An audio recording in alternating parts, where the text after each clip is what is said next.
Assalamualaikum warahmatullahi wabarakatuh dan salam sejahtera. Hari ini kita akan belajar tingkatan 4 KSSM. Bab 4 era peralihan kuasa British di negara kita. Di bawah tajuk kecilnya, reaksi penduduk tempatan terhadap penyerahan Sarawak. Sebelum cikgu nak mengajar, cikgu nak minta semua guru dan pelajar-pelajar untuk subscribe video cikgu ni agar cikgu boleh menambah lagi tajuk-tajuk yang lain. Reaksi penduduk tempatan terhadap penyerahan Sarawak ada 4 perkara yang akan dipelajari. Yang pertama, faktor penentangan penyerahan Sarawak. Yang kedua, bentuk penentangan penduduk tempatan. Yang ketiga, peristiwa sungkit berdarah. Dan yang keempat, reaksi penduduk yang menyokong penyerahan Sarawak. Baiklah kita lihat satu persatu. Yang pertama, faktor penentangan penyerahan Sarawak dahulu. Ada 3 faktor kesemuanya penentangan penyerahan Sarawak. Yang pertama, tindakan Vainer Brooke bertentangan dengan Perlembagaan 1941. Yang kedua, Vainer Brooke mengetepikan surat wasiat Charles Brooke. Dan yang ketiga, Gerald T. McBrien menggunakan muslihat. Okey, kita lihat faktor yang pertama dahulu. Tindakan Vainer Brooke bertentangan dengan Perlembagaan 1941. Prinsip ke-8 dalam Perlembagaan 1941 menyatakan bahawa pemerintahan sendiri harus diberikan kepada rakyat Sarawak. Penduduk Sarawak dibimbing untuk mentadbir negeri mereka sendiri. Jadi prinsip ke-8 tu kata apa perkara? 2 perkara dia kata. Yang pertama, pemerintahan sendiri harus diberi kepada rakyat Sarawak, pemerintahan sendiri. Dan yang kedua, dibimbing untuk mentadbir negeri mereka sendiri. Diberi dan dibimbing. Tindakan Vainer Brooke menyerahkan Sarawak kepada British telah melanggar prinsip ke-8 Perlembagaan 1941 dan menafikan hak rakyat Sarawak untuk memerintah negeri mereka sendiri. Okey, faktor yang kedua, Vainer Brooke mengetepikan surat wasiat Charles Brooke. Surat wasiat Charles Brooke menyatakan bahawa kuasa pemerintahan harus diberikan kepada anak lelaki atau saudara lelaki yang terdekat dalam keluarga Brooke. Tak boleh bagi kat orang lain pun. Bagi kat siapa? Bagi kat anak lelaki ataupun saudara lelaki dalam keluarga Brooke itu sendiri. Tetapi Vainer Brooke telah membuat keputusan menyerahkan Sarawak kepada British tanpa berbincang dengan Anthony Brooke, iaitu Raja Muda, anak saudaranya, dan Bertram Brooke, iaitu Tuan Muda, adiknya. Golongan menentang penyerahan mahukan Sarawak diperintah oleh keluarga Brooke supaya dapat menuntut kemerdekaan dengan lebih mudah. Apa kandungan surat wasiat Charles Brooke? Supaya kuasa pemerintahan diberikan kepada anak lelaki ataupun anak saudara lelaki dalam keluarga Brooke. Tapi Vainer Brooke ikut tak surat wasiat? Tak ikut pun. Dia buat keputusan sendiri tanpa berbincang dengan anak saudaranya ataupun adik lelakinya. Dan yang ketiga, faktor yang ketiga, Gerald T. McBrien menggunakan muslihat. Gerald T. McBrien menggunakan pelbagai muslihat untuk mendapatkan persetujuan daripada ketua tempatan. Ada 4 perkara dia guna. Yang pertama, tekanan. Yang kedua, desakan. Yang ketiga, sogokan. Dan yang keempat, pujukan. Dia punya formula untuk muslihat Gerald T. McBrien, terdesak, pujuk. Tu merujuk pada tekanan, persamaan pada huruf TE di depan. Tu merujuk pada desakan, persamaan pada huruf DE. Dan sak tu merujuk pada sogokan. Sogokan berasal daripada perkataan sogok. Ejaan bermula daripada huruf S dan last sekali huruf K. Jadi sak merujuk pada sogok. Pujuk merujuk pada pujukan. Jadi apa formula muslihat Gerald T. McBrien? Terdesak, pujuk. Tu tekanan. Tu desakan. Sak tu adalah sogokan. Dan pujuk tu adalah pujukan. Okey, seterusnya tengok bentuk penentangan penduduk tempatan. Ada 7 semua bentuk penentangan. Yang pertama, mengadakan demonstrasi. Yang kedua, mengadakan persidangan. Yang ketiga, meletakkan jawatan beramai-ramai. Yang keempat, menubuhkan kumpulan rukun 13. Yang kelima, menulis surat bantahan. Yang keenam, menggunakan akhbar. Dan yang ketujuh, bantahan oleh golongan wanita. Dia punya formula untuk bentuk penentangan.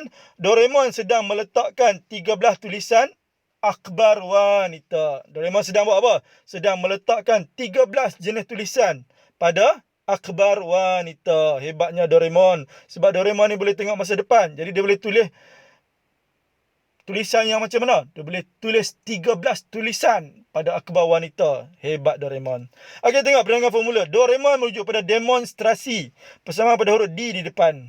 Doraemon, demonstrasi. Sedang merujuk pada persidangan. Persidangan berasal daripada perkataan sidang. Cikgu ubah menjadi sedang. Sedang merujuk pada sidang, iaitu persidangan. Meletakkan merujuk pada meletakkan juga. 13 merujuk pada 13 juga. Tulisan merujuk pada menulis. Akhbar merujuk pada akhbar juga. Wanita merujuk pada wanita juga. Jadi apa formula bentuk penentangan penduduk tempatan? Doraemon sedang meletakkan 13 tulisan akhbar wanita. Doraemon tu apa? Demonstrasi. Sedang tu apa? Persidangan. Meletakkan tu apa? Meletakkan jawatan beramai-ramai. 13 tu apa? Rukun 13 diwujudkan. Tulisan tu apa? Menulis surat bantahan. Akhbar tu apa? Menggunakan akhbar dan last sekali wanita tu apa? Peranan golongan wanita. Jadi apa formula bentuk penentangan penduduk tempatan? Doraemon sedang meletakkan 13 tulisan akhbar wanita. Baiklah kita tengok yang pertama dulu. Doraemon merujuk pada demonstrasi. Demonstrasi pertama diadakan di Astana ketika kedatangan Gubernur pertama Sarawak iaitu Charles Alden Clark. Diketuai oleh Datuk Patinggi Abang Haji Abdullah.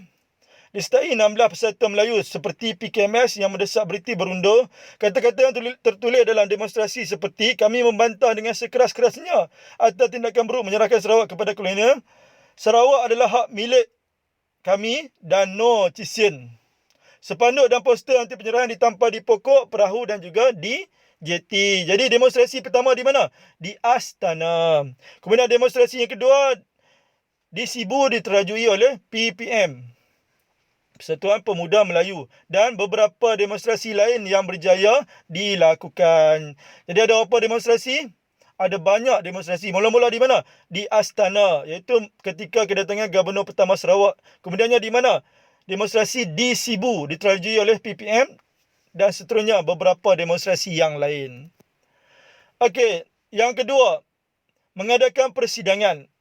Contohnya persidangan anjuran Johari Anang dan Syarkawi Osman.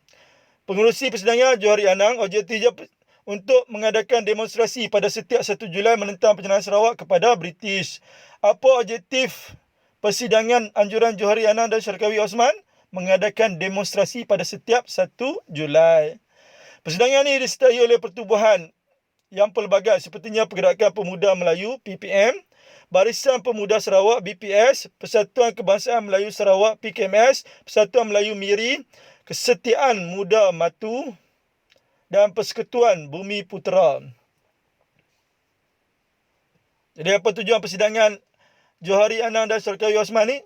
Untuk mengadakan demonstrasi pada setiap 1 Julai. Itu yang paling penting kena ingat. Apa nama persidangan dan apa tujuan dia. Okey, yang ketiga, meletakkan jawatan beramai-ramai. British mengeluarkan surat perkeliling bilangan 9 1946 pada Disember 1946 untuk melarang pegawai kerajaan menyertai gerakan anti penyerahan. Antara tindak balas daripada surat perkeliling bilangan 9 adalah seramai 409 orang. Disebabkan perkeliling bilangan 9, jadi jumlahnya berapa orang yang letak jawatan? 409 orang. Kaki tengah kerajaan meletakkan jawatan secara beramai-ramai seperti guru, bomba, kastam dan lain-lain. Kemudiannya seramai 56 orang pelajar Maktab Perguruan Melayu Sarawak bertindak menamatkan pengajian sebagai bantahan terhadap perkeliling bilangan 9. Yang paling penting, berapa orang letak jawatan? 409 orang letak jawatan secara beramai-ramai. Kerana apa? Kerana bantahan terhadap surat perkeliling bilangan 9. Okey, bentuk seterusnya adalah kumpulan Rukun 13 ditubuhkan. Rukun 13 ditubuhkan secara sulit oleh para pemimpin Pergerakan Pemuda Melayu PPM di Sibu. Antara pemimpinnya Awang Ramli, Morsidi Sidik dan Bujang Suntung. Sasaran atau matlamat Rukun 13 adalah menghapuskan pegawai tinggi British di Sibu. Dan mesyuarat sulit diadakan untuk membunuh Duncan Stewart pada 3 Disember 1949 di Sibu. Rukun 13 ni apa matlamatnya? Membunuh pegawai tinggi British di Sibu. Okey, kemudiannya menulis surat bantahan. Ada dua pertubuhan yang menulis surat bantahan. Yang pertama, Pergerakan Pemuda Melayu PPM, di mana mereka menghantar surat bantahan kepada kerajaan British di London bagi menyatakan bantahan terhadap penyerahan Sarawak. Yang kedua, Barisan Pemuda Sarawak ataupun BPS. Mereka ni menghantar dua benda. Yang pertama, menghantar referendum memansuhkan penyerahan Sarawak. Dan yang kedua, menghantar surat bantahan kepada Perdana Menteri British. Kalau Pergerakan Pemuda Melayu hantar surat ke mana? Kerajaan British di London. Tetapi Barisan Pemuda Melayu Sarawak hantar surat kepada siapa? Kepada Perdana Menteri British, iaitu Clement Attlee, dan salinannya kepada Gubernur. Manakala Anthony Brooke pula menentang penyerahan melalui sistem perundangan. Dia membuat rayuan di Privy Council namun ditolak dan membawa kes ke Mahkamah Tinggi Brunei. Jadi ada beberapa pertubuhan yang menghantar surat bantahan, dua pertubuhan. Yang pertama PPM, Pergerakan Pemuda Melayu, dan yang kedua Barisan Pemuda Sarawak BPS. Pergerakan Pemuda Melayu hantar surat kat mana? Dekat London. Manakala Barisan Pemuda Sarawak hantar surat kat siapa? Dekat Perdana Menteri Britain. Okey, seterusnya menggunakan akhbar. Akhbar apa yang digunakan di Sarawak iaitu akhbar Utusan Sarawak yang diterbitkan pada Januari 1949 digunakan sebagai saluran untuk menyebarkan penentangan terhadap penyerahan Sarawak. Akhbar apa digunakan untuk menentang penyerahan Sarawak? Akhbar Utusan Sarawak. Pengarang menggunakan kritikan yang tajam terhadap rancangan penyerahan Sarawak. Contohnya, membuat ulasan tentang tindakan kerajaan British menyekat Anthony Brooke daripada memasuki Sarawak dan mengeluarkan artikel bertajuk Kerajaan British Menipu Rakyat. Yang paling penting akhbar apa guna? Akhbar Utusan Sarawak. Akhbar utusan digunakan untuk apa? Untuk mengkritik kerajaan British. Contohnya, membuat ulasan tindakan British menyekat kemasukan Anthony Brooke dan juga mengeluarkan artikel bertajuk Kerajaan British Menipu Rakyat. Last sekali, bantahan golongan wanita. Golongan wanita yang menentang hebat penyerahan Sarawak ialah Cikgu Lily Eberwin dalam PKMS, Hajah Sipah Tuanku Osman, Dayang Fauziah dan Cikgu Ajibah Abul. Tengok, Cikgu Lily Eberwin dulu. Beliau pergi ke Rumah Panjang untuk mengadakan kempen kesedaran. Kemudian mengatur demonstrasi menentang penyerahan Sarawak. Yang tu Cikgu Lily Eberwin. Yang kedua, Cikgu Ajibah Abul. Beliau mengetuai kaum wanita untuk bergabung tenaga dengan gerakan anti penyerahan lelaki dalam usaha memperjuangkan kemerdekaan Sarawak. Jadi siapa yang memainkan peranan penting? Kebanyakannya adalah golongan cikgu-cikgu. Contohnya Cikgu Lily Eberwin yang pergi ke Rumah Panjang buat kempen kesedaran dan juga Cikgu Ajibah Abul iaitu mengetuai kaum wanita untuk bergabung dengan kaum lelaki bagi menentang penyerahan Sarawak. Okey, seterusnya kita lihat peristiwa sungkit berdarah. Apa yang dimaksudkan peristiwa sungkit berdarah ini adalah peristiwa di mana Rosely Doby menikam Duncan Stewart sehingga mati. Kemudian apa tindakan British? British menghukum gantung Rosely Doby bersama beberapa pemimpin Rukun 13. Kemudiannya anggota Rukun 13 yang lain dikenakan hukuman penjara. Walaupun gerakan anti penyerahan menemui kegagalan, namun gerakan tersebut telah memberikan kesedaran dan membangkitkan semangat nasionalisme dalam kalangan penduduk tempatan sehingga membawa kepada penubuhan parti politik di Sarawak. Okey, last sekali kita lihat reaksi penduduk yang menyokong penyerahan Sarawak. Ada 3 reaksi mereka. Yang pertama, memajukan negeri. Yang kedua, memajukan penduduk tempatan. Dan yang ketiga, memberikan peluang pekerjaan dalam perkhidmatan awam. Baiklah kita lihat yang pertama dulu. Memajukan negeri. Datuk Bandar Abang Haji Mustafa menyatakan bahawa selepas perang, negeri Sarawak mengalami banyak kemusnahan. Bila berlakunya banyak kemusnahan selepas Perang Dunia Kedua. Jadi penyerahan ini adalah penting untuk memajukan Sarawak dalam pelbagai aspek seperti politik, pendidikan, kesihatan dan meningkatkan taraf hidup masyarakat Sarawak. Yang kedua, selain memajukan negeri, yang kedua memajukan penduduk tempatan. Yang Malay Association ditubuhkan, YMA, Yang Malay Association. Tujuan atau matlamatnya menggalakkan kemajuan orang Melayu dalam bidang ekonomi dan sosial, membantu orang Melayu yang mundur dan ketinggalan dalam pelbagai aspek. Kegiatan atau aktiviti Yang Malay Association menjurus dalam bidang pelajaran, agama dan sukan. Cawangan Yang Malay Association ditubuhkan di Sibu, Kelakar dan juga Miri. Yang paling penting kena ingat, apa tujuan Yang Malay Association diwujudkan? Menggalakkan kemajuan kepada orang Melayu dalam ekonomi dan sosial. Dia nak orang Melayu maju. Nama apa? Memajukan penduduk tempatan. Mesti maju dalam bidang apa? Ekonomi dan sosial. Okey, last sekali memberikan peluang pekerjaan dalam perkhidmatan awam. Ramai golongan intelektual di Sarawak diberikan peluang untuk mengisi jawatan tinggi dalam perkhidmatan kerajaan seperti peguam, doktor dan jurutera. Hal ini membuktikan bahawa British akan memberikan taraf berkerajaan sendiri kepada Sarawak. Jadi ada beberapa sebab mereka menyokong, 3 sebab. Yang pertama, memajukan negeri selepas perang. Yang kedua, memajukan penduduk tempatan, di mana Yang Malay Association diwujudkan untuk menggalakkan kemajuan bagi orang Melayu dalam bidang ekonomi dan sosial. Dan yang ketiga, memberi peluang dalam perkhidmatan awam kepada golongan intelektual di Sarawak. Okey, kita lihat contoh soalan struktur. Markahnya 244. Okey, kita lihat soalan A dulu. Dia tanya, nyatakan tokoh tempatan yang terlibat dalam peristiwa sungkit berdarah. Apakah anda soalan? Tokoh tempatan dalam peristiwa sungkit berdarah. Yang paling penting, apa maksud sungkit berdarah tadi? Peristiwa pembunuhan sedungkil Stewart oleh Rosely Doby. Ya, sehingga Duncan Stewart mati. Siapa yang bunuh? Rosely Doby. Jadi tengok di ruangan jawapan. Tu ni ada nombor 1 Roman, 2 Roman tak? Ada. Jadi jawab tu ya, tak perlu buat ayat. Jadi 1 Roman tulis Rosely Doby. Yang kedua, siapa lagi yang dihukum bunuh? Dihukum gantung sampai mati selain Rosely Doby. Iaitu pemimpin rukun 13. Ada berapa orang pemimpin? 3 orang. Yang pertama, Awang Ramli. 2 Roman tulis Awang Ramli. Lagi ada lagi tak? Tambah di situ, 3 Roman Mursyidi Siddiq dan 4 Roman Bujang Suntung. Ya, dalam sejarah digalakkan menjadi galak, bagi jawapan lebih. Jadi bagi jawapan lebih. Jadi tulis 3 Roman Mursyidi Siddiq dan 4 Roman Bujang Suntung. Okey, tengok soalan B. Walaupun majoriti rakyat Sarawak menentang penyerahan Sarawak kepada British, namun terdapat juga sebilangan yang menyokong penyerahan tersebut. Apakah faktor yang mendorong mereka menyokong penyerahan Sarawak kepada British? Apa kehendak soalan? Faktor yang mendorong mereka menyokong penyerahan Sarawak kepada British. Ada apa faktor tadi? 3 faktor. Yang pertama, memajukan negeri. Yang kedua, memajukan penduduk tempatan. Dan yang ketiga, peluang berkhidmat dalam perkhidmatan awam. Jadi tengok di ruangan jawapan soalan struktur ni ada nombor 1 Roman, 2 Roman tak? Tak ada. Jika tak ada, kena jawab dalam bentuk ayat. Setiap ayat wajib ada pembuka. Jadi ambil balik pembuka kat soalan. Faktor yang mendorong mereka menyokong penyerahan Sarawak kepada British ialah dapat memajukan negeri Sarawak dalam pelbagai bidang seperti politik, pendidikan, kesihatan dan lain-lain. Penanda wacana apa cikgu ajak? Guna number. Jadi kedua, dapat memajukan penduduk tempatan dalam bidang ekonomi dan sosial melalui penubuhan Young Malay Association. Titik. Lepas kedua, ada lagi tak jawapan lain? Ada satu lagi. Apa dia? Ketiga, memberi peluang rakyat Sarawak dalam perkhidmatan kerajaan. Contohnya, golongan intelektual Sarawak diberikan jawatan yang tinggi dalam perkhidmatan awam seperti doktor, jurutera dan peguam. Okey, kemudian tengok soalan C. Berdasarkan kajian anda terhadap gerakan nasionalisme di sebuah negara, nyatakan sifat yang dimiliki oleh para nasionalis dalam perjuangan mereka.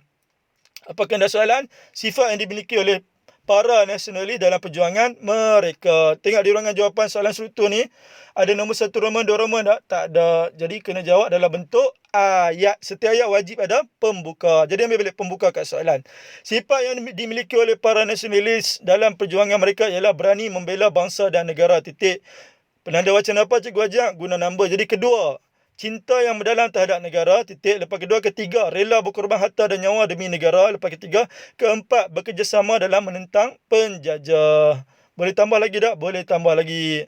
Jadi lepas keempat, kelima, taat kepada pemimpin. Keenam, setia kepada negara dan bangsa. Okey, seterusnya kita lihat soalan AC. Markahnya 488. Baiklah kita lihat satu persatu. A dulu. A ditanya mengapakah rakyat tempatan membantah penyerahan Sarawak kepada British. Apa kehendak soalan? Mula-mula bulatkan mengapakah dulu. Mengapakah menuju apa? Sebab. Sebab rakyat tempatan membantah penyerahan Sarawak. Ada apa sebab tadi? Ada 3 sebab. Yang pertama, bertentangan Perlembagaan 1941. Yang kedua, surat wasiat Chabruk diketepikan oleh Vainer Brooke. Dan yang ketiga, Muslihat Jerety McBrien. Ada formula tak? Ada apa formulanya? Terdesak pujuk. Okey, jadi ambil balik pembuka kat soalan. Sebab rakyat tempatan membantah penyerahan Sarawak kepada British ialah tindakan Vainer Brooke bertentangan dengan Perlembagaan 1941. Hal ini kerana prinsip ke-8 dalam Perlembagaan 1941 menyatakan pemerintahan sendiri diberikan kepada rakyat Sarawak. Penanda wacana apa cikgu ajak? Guna number. Jadi sebab kedua, Vainer Brooke mengetepikan surat wasiat Chabruk agar kuasa pemerintahan diberikan kepada anak lelaki atau saudara lelaki yang terdekat dalam keluarga Brooke. Namun Vainer Brooke membuat keputusan menyerahkan Sarawak kepada British tanpa berbincang dengan Anthony Brooke dan Bertam Brooke. Ya, ada lagi tak sebab lain? Ada satu lagi sebab.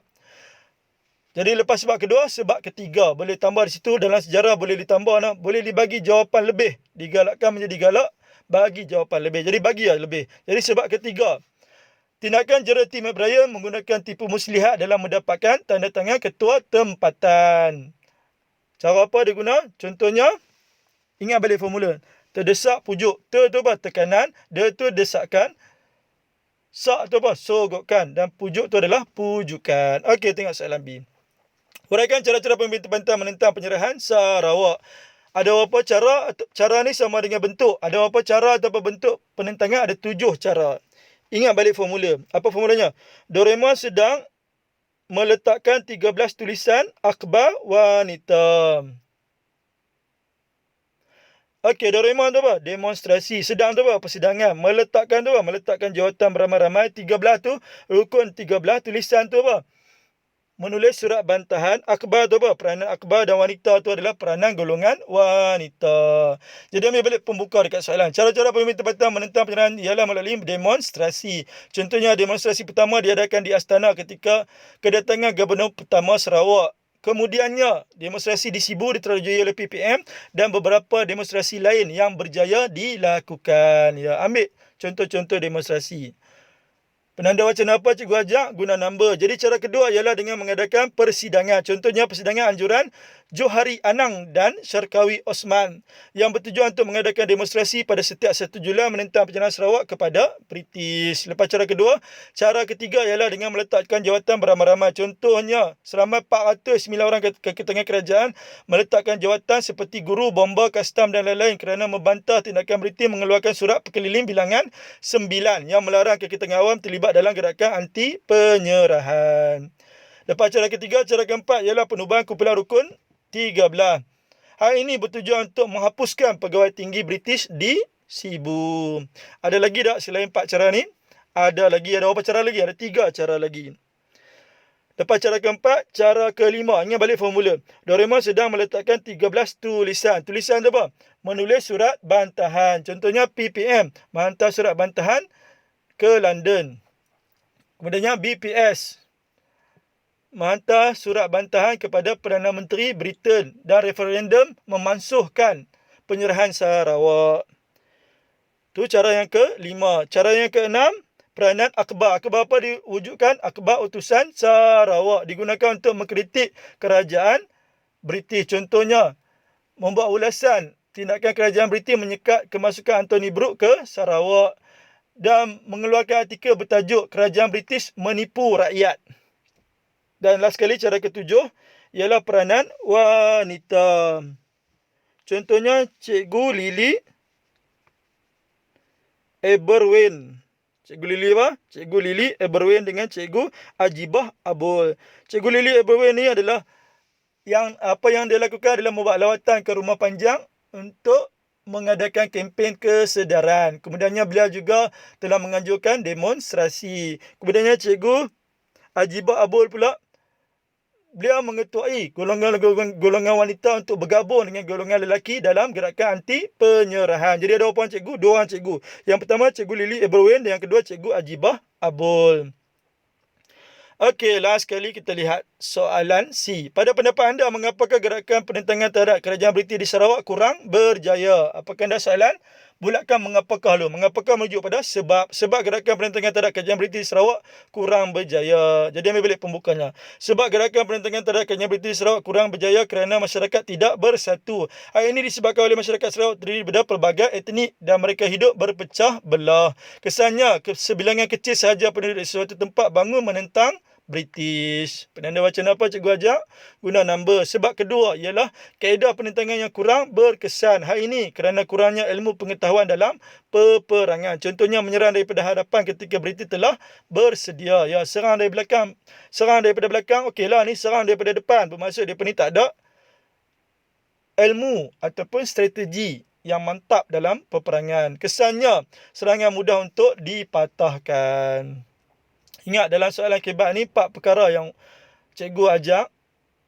Soalan kebat yang terakhir ni berapa perkara yang cikgu ajak? 4 perkara. Ada isi, ada huraian. Huraian bermula perkataan hal ini. Kemudiannya contoh dan sekali kesannya. Permintaan cikgu tolong tambah lagi isi-isi yang lain. Di sini cikgu nak bagi 2 contoh isi. Tolong tambah lah. Yang ketiga, masalah pengangkutan.